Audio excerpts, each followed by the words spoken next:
Nik erabaki dut hau bizi izango naizela, euskaraldiak hartzen dituen egun hauetan, eta erabaki hori hartzearen arrazoia da, iruditzen zaidelako nire posturatik edo nire roletik gehiago eragin dezakedala modu horretan. Ni ere hau bizi izango naiz, eta niretzako aukera bat ikusten dut, egun hauetan zehar hainbat jarrera edo hausnartzeko. Nik nire ohituretan askotan detektatzea aurreko urteetan ere hau bizi izan naiz, eta balio dit gelditzeko edo konturatzeko eguneroko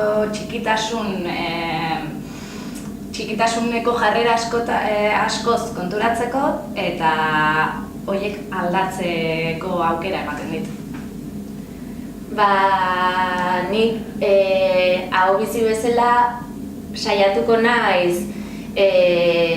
nire lanean ditudan elkarrizketetan eta kanpoko jendearekin izaten ditudan bileretan euskeraz egiten eta gaztelaniara ez pasatzen. Aurreko erantzunarekin jarraituz, aukera bat da, aukera bat iruditzen zait denontzat parada edukitzea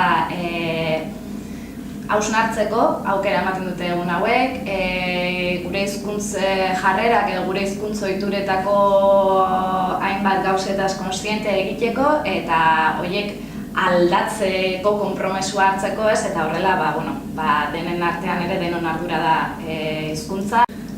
Nik herritar guztiek esango nieke animatzeko, parte hartzeko, bi paperak dirala beharrezkoak, hau bizi garenok behar ditugula belarri prestak gu entzuteko eta denen artean egingo degula, azkenean denon artean osatuko degula euskal komunitate hori eta denon alegina dela beharrezkoa.